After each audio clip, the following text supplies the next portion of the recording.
Hit me. From Studio P in Sausalito, the home of the hit, it's time for...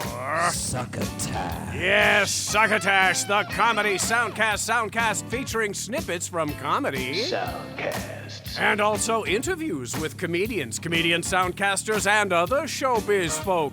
And now, here's your host, internationally recognized Comedy Soundcast Soundcaster, Marc Hershon. Bill Heywatt. Old habits die hard, right? I cannot seem to drop an episode on time these days. What is this, the third show that I've hosted in a row to drop a day or more late? 4 shows? I'm losing track. It's ridiculous, but I have an excuse. Okay, I've had an excuse every time, but this time it's realer. Firstly, as our announcer Bill Heywatt said, I am Marc Hershon, the OG host for Succotash, the Comedy Soundcast Soundcast, and you have gotten a hold of episode 311. My excuse for the lateness? I've been moving. Not just down the street, not down the block, or across town. My lovely wife Debra and I have uprooted from Sausalito, California, right across the bay from San Francisco, if you're unfamiliar, and we've headed for the hills. The Sierra foothills, that is, and we are now ensconced in Grass Valley, California. That is a good 3-hour drive from the Bay Area, or 6 hours if you're making the trip in 104-degree temperatures in an electric car with just a 100-mile range, which I did. Anyway, just moved in last Friday, so Studio N, or my nerd nook, had to be disassembled, boxed up, and reassembled in our new place. The soundproofing isn't in place yet, so it might sound a little echoey. Apologies. It's been a journey, friend. Average daily temperature is in the upper 90s to low 100s, and just a couple of days ago, our first housewarming present, a wildfire broke out about 14 miles away with smoke that I could clearly see through the Studio N Nerd Nook window billowing up into the sky. Enough of my excuses. You've downloaded or are streaming this installment of Succotash to no doubt hear some snippets of Comedy Soundcasts, aren't you? Well, friend, I'll let you know what I have in store for you right after I ask whether you've heard my colleague Tyson Sainer, who always drops his show on time, in this feed last week with episode 310 entitled Question, Listen, Kill. It was a good time featuring 3 shows I'd heard about but had never actually heard before. What'd you do this weekend? I Hear Voices, and Kill Me Now with Judy Gold. If you didn't catch it, then you can still catch it now through a variety of authorized listening posts, including Apple and Google Podcasts, Stitcher, SoundCloud, Amazon Music, Audible, iHeartRadio, YouTube, Podbay, Podchaser, and always, along with more than 11 years of archived episodes, you can hear it on our home site, succotashshow.com. That gets you up to speed and gets us into this episode's fascinating lineup of featured snippets. I've harvested sound seedlings from 5 to 4, Crazy Town, Prop Culture, and the Romance Road Test. In addition, we've got a new fake sponsor this week, Sarsaparilla. Let's get started, shall we? This episode's first entry is from 5 to 4. If you're looking for it in your podcast program, that's the numeral 5, then a hyphen or dash if you're from the old country, followed by the numeral 4. It's a soundcast, as they say right up front, about how much the Supreme Court sucks. A sentiment I happen to agree with more and more with each judgment they render, or mangle, as the case usually is. The hosts, Peter, Michael, and Rhiannon, look at the reasoning behind SCOTUS's issues, using their dark humor to reveal the High Court's biases, as the About section of their home site tells us. Spoiler alert, the clip I've selected doesn't really have a whiff of their trademark humor in it, as it comes from their recent emergency episode, Roe is Overturned.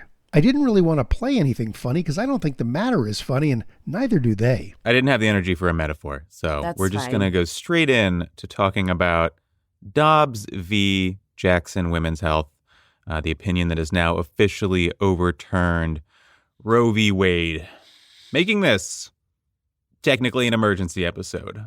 Yeah. Although, as we've discussed recently amongst ourselves, we're at a point where a lot of our episodes reflect some level of emergency. You know? Yeah. It's just these crazy times we live in right now. So as I'm sure everyone listening knows, in early May, a draft of the majority opinion overturning Roe, written by Justice Alito, was leaked to the public. There was much discussion about whether the majority would hold, whether the opinion would materially change, et cetera, but in the end, almost nothing changed, and the final majority opinion is substantively identical to what was leaked. Yeah. I do want to note for a second here that law professors and clerks and people or whatever will, when they tell you about the Supreme Court opinion writing process, they'll talk about how they circulate drafts, and then they read each other's drafts and they comment on them and blah, blah, blah. And then they see concurrences and dissents and respond to them. And it sounds very deliberative and very cooperative. And I don't know, maybe that's the case in some opinions, but it's worth noting that this shit looked almost identical. Yeah. To the draft, yeah. The final draft looks a lot like the original draft. And I do wonder to what degree that's just like some, self-important, like myth making, right? Right. That they already know what they want to say, at least in like hot button issues. They know what they want to say and they're going to say it. And maybe they'll throw in a few paragraphs being like, the dissent says this, but blah, blah, blah. But like, it's functionally the same. Right. Yeah. Alito writes the majority. There's a concurrence from Kavanaugh and another from Roberts and another from Thomas and a joint dissent by the 3 liberal justices. So our episode published after the majority opinion leak goes through its reasoning in depth, but we can go over the basics again. The 14th Amendment says that the government cannot deprive you of life, liberty, or property without due process of law. What that means has been the subject of some controversy, but the court's precedent is that it means that certain fundamental liberties and rights are protected by the Constitution, even if they are not specifically enumerated in the Constitution. In Griswold v. Connecticut in 1966, the court held that the clause protects a person's right to privacy, which includes their right to use contraception. And then in Roe v. Wade in 1973, the court held that the right to privacy includes the right to obtain an abortion.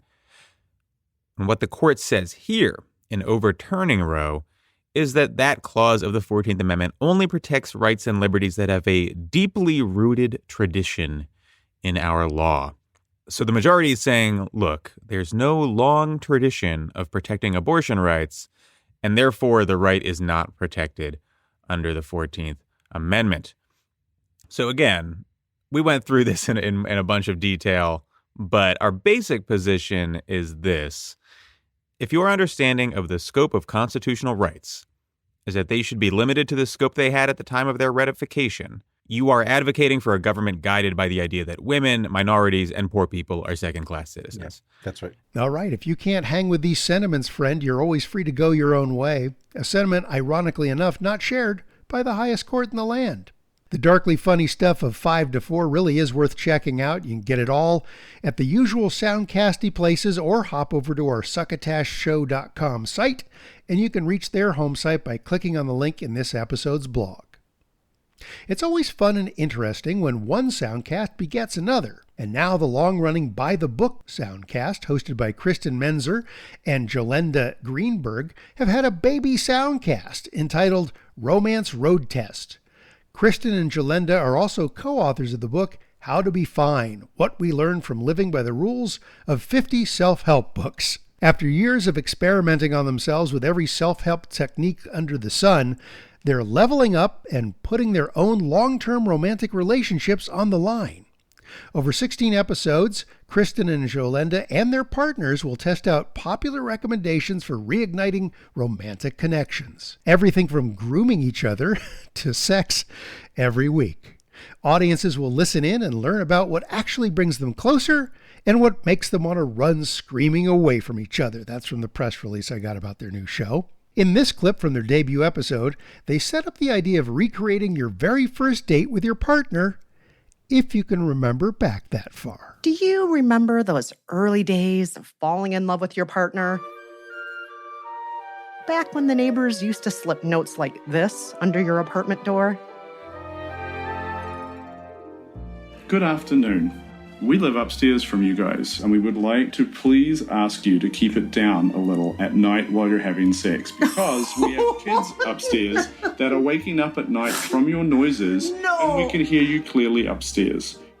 I'm Kristen Meinzer, and that is an actual complaint letter my husband Dean and I received during our first year together. But now we're facing down 7 years, and these days, things are sounding a little more like this. Can you turn it up just a little bit, hon? Do you really need the volume on to know that he's digging earwax out of the patient's ear? I mean, yes.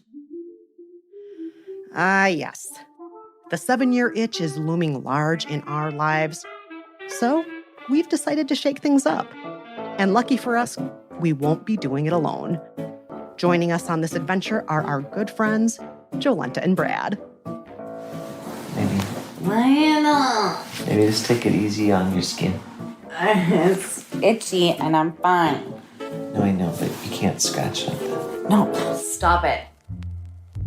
That's me, Jolenta Greenberg, alongside my partner, Brad, in our not-so-sexy marriage. For the past year and a half, I have been battling a gnarly autoimmune disease, and we've pretty much fallen into the pattern of caretaker and care receiver. But luckily, I'm on the road to recovery these days, and Brad and I are ready to try just about anything to reconnect more romantically. Did you really say anything, Jolenta? Oh, you know I did, my friend. Well, that's good, because for the next 16 episodes, we're going to upend our relationships in new and possibly bizarre ways. We'll draw on popular trends, talked about articles, and recommendations from relationship therapists. Everything from reading erotica out loud to doing something terrifying together. We'll see what helps us feel more in love and what leaves us feeling worse than we did before. It's gonna be a grand adventure. An awkward experiment. And you're invited to join us and decide what you might want to try at home. This is Romance Road Test. So you might want to know who we are. Kristen and I are good friends who have made a living out of experimenting with our lives. In fact, we even wrote a book about it. It's called How to Be Fine, What We Learned from Living by the Rules of 50 Self-Help Books. Yes, and over the past several years, we've tried hacking everything from our home decor to our careers. But now, more than ever, we're ready to try hacking our own relationships. And today, we're kicking things off by recreating our first dates with our husbands. And recreating the first date is just what it sounds like. Going to the same place, in the same clothes if you have them, and if weather allows, arriving the same way, leaving the same way, and revisiting the subjects you remember talking about the first time you and your partner went out. If you can, also try sitting at the same table if you are at a bar or restaurant, ordering the same food and drinks, and following through on certain things that actually happened. For example, if one of you showed up with flowers, bring flowers again. You can get the first episode of Romance Road Test in their By the Book Soundcast feed, but the remainder of the episodes are exclusively available on audible.com or through the Audible app.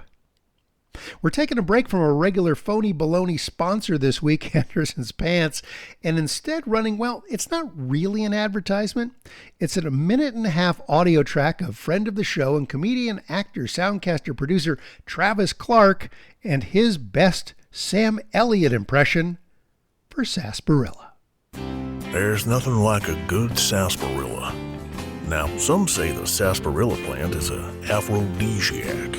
Others say it can be used to treat things like blood poisoning and cancer. I don't know about that. I just think it's a good, wholesome way to wet your whistle. I first heard that in Travis's Instagram feed at Track Rival, and I asked him to send it along, which he was happy to do. Refreshing. For our next clip, this episode is off to Crazy Town, a soundcast hosted by Asher Miller, Rob Dietz, and Jason Bradford. This motley trio from the Post-Carbon Institute uses their show to try to keep it together while diving into maddening issues like climate change, runaway capitalism, and widespread social delusionism. I clipped their episode from early June entitled Throwing Superman Through a Cigarette Truck, The Insidious Manipulation of Advertising. Our snippet has the host getting into the annoying practice in movies known as product placement. Oh, that's good stuff. That's the only reason I go to watch films. Is I want to know what products. Well, maybe you were around at our watershed moment this time. 1927. The movie was Wings. Did you see that in the theater when it came out? How old do you think I am? Wait, that was Paul McCartney's group after the Beatles. Yeah, exactly. Old? Are we talking about your actual age or how old your soul is?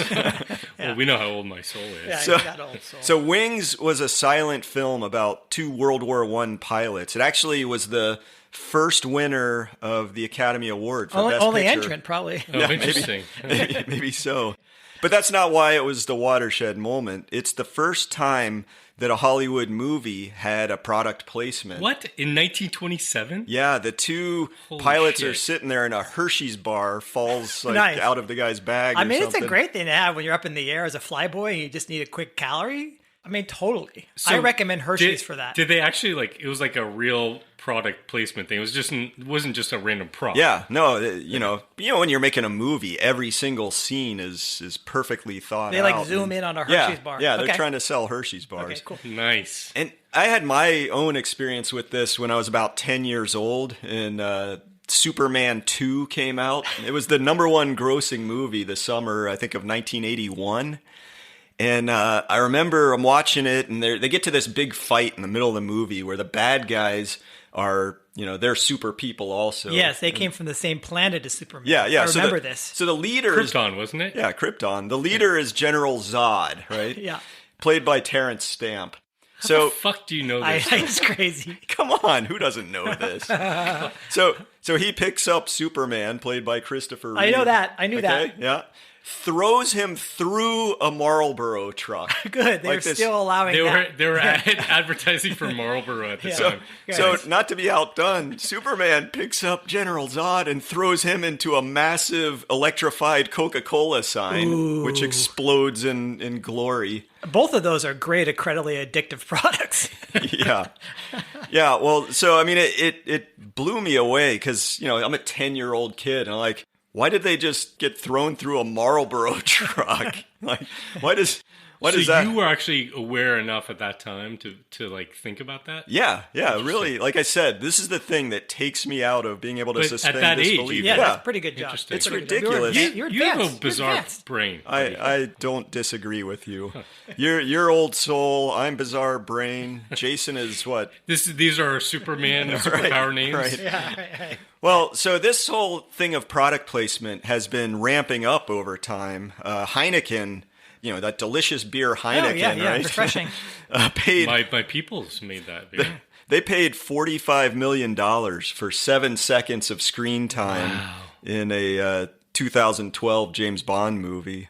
I remember that movie, but I don't remember the Heineken part. I'm sorry. Don't tell them. They're going to be so bummed. You don't know. Maybe you've been drinking a lot of Heineken. Direct result, I'm a local microbrew guy.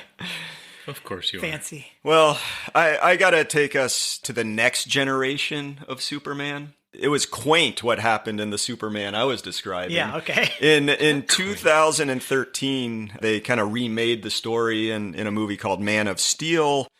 And before the movie hit the theaters, they had already made $170 million by selling ads. If you like hearing some dudes airing frustrations about stuff that's likely pissing you off as well, don't miss Crazy Town, available everywhere. I'm still trying to wrap my head around the concept for our last featured show entitled Prop Culture, which is another brand new Soundcast. First of all, it's not to be confused with a Disney Plus show of the same name, hosted by Dan Lanigan, who is a movie prop collector.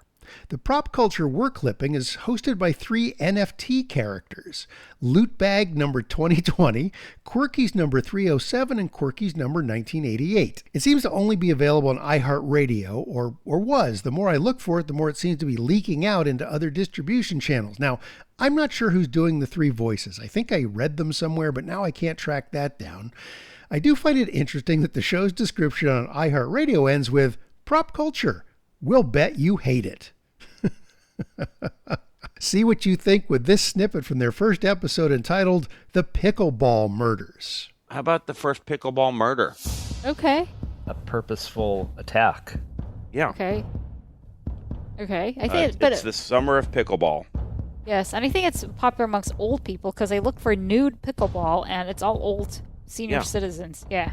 Oh wow! So that wasn't you weren't just being quirky. No, that's real. Who will be the first gender murdered in pickleball?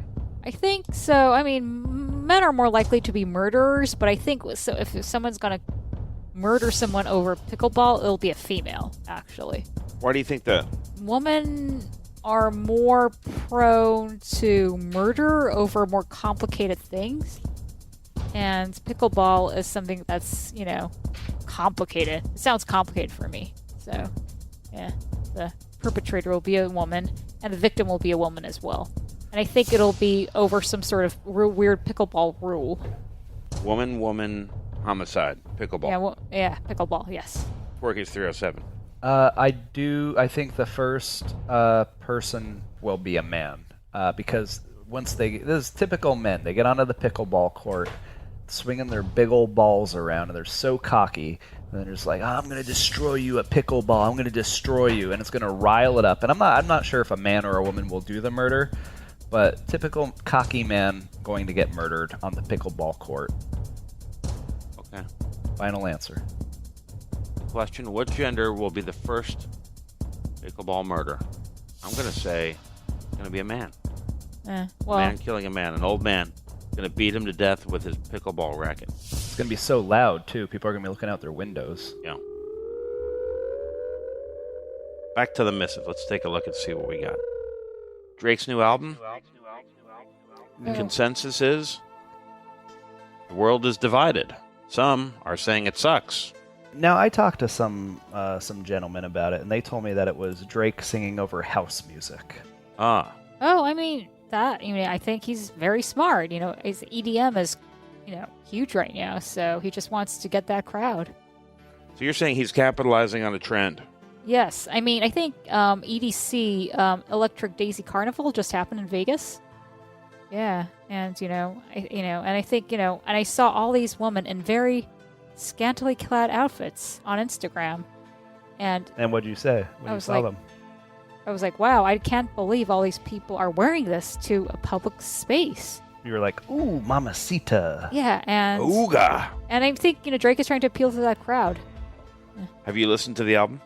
No, I'll tell you what. When we were setting up some of the microphones for this podcast, I had a little bit of a technical issue, and I was trying to remedy some distortion and static, and that new Drake album is what I turned to test out my headphones. And I said, I could get into this. I think it sounds kind of cool. It sounds kind of adventurous. I'm not a big Drake fan, but I immediately said, this sounds kind of wild and maybe forward-thinking. Honestly, never mind. The Nirvana album? No, that's the name of the Drake album. Oh. Yeah. I guess an homage to Kurt Cobain. Yeah, it is. Will there be a diss track? Will there be a line and a song roasting it? Will this Drake album become a punchline by the 4th of July? Oh. There's some things I don't know about Drake, Quirkies. I bet you know. Does he have a lot of enemies? Doesn't Kanye West not like him? I think they had a feud. They definitely had a feud. Who wouldn't like Drake? He seems perfectly nice. People who didn't like Degrassi. Diddy. P. Diddy. P. Diddy? Yeah. Wow, did Drake have an affair with no, never mind. That's a little sample from Prop Culture. Again, a little tricky to track down. We do have their iHeartRadio site linked in the blog for this episode up at succotashshow.com. And that is all that we've got for you. And apologies to anyone who used our @Succotash Show handle in their socials this past week to try and get into the tweet sack. Shh, quiet, sweetie. This episode is running so late getting out that I'm dispensing with the sack for this week, but I'll save up those handles till I'm back for Epi311. Tyson Saner will be back for Epi311 next week in this very same feed, so tune in for his Soundcast shenanigans and check out his gaming videos at Tyson Saner Gamer on YouTube. Until next time, if you should happen to find yourself careening wildly down a steep hill on a bike with no brakes and a pedestrian you narrowly missed as you zipped through an intersection screams out, "Have you heard anything good lately?" won't you please pass the Succotash? You've been listening to Succotash, the Comedy Soundcast Soundcast, with your host, Marc Hershon. Brought to you by Henderson's Pants and... Imagine your company's name right here. Rate us and review us at Apple and Google Podcasts. Find us on the web at succotashshow.com, on Stitcher, on iHeartRadio, on YouTube, on SoundCloud, and wherever fine soundcasts are streamed and or downloaded. Follow us on Twitter and Instagram at Succotash Show. Like us on Facebook. Email us at marc@succotashshow.com. Or call into the Succotash Skype line at our toll call number 818-921-7212. That number again is 818-921-7212. You can also upload clips from your favorite comedy soundcasts directly to us using our direct upload link at hightail.com/u/Succotash. Succotash is produced and engineered by Joe Paulino through the auspices of Studio P Sausalito, the home of the hit. Our hosts are Marc Hershon and Tyson Saner. Our musical director is Scott Carvey. Our booth assistant is Kenny Durges. Succotash is executive produced by Marc Hershon. Until next time, I'm your loyal booth announcer, Bill Heywatt, reminding you to please pass the Succotash. Goodbye.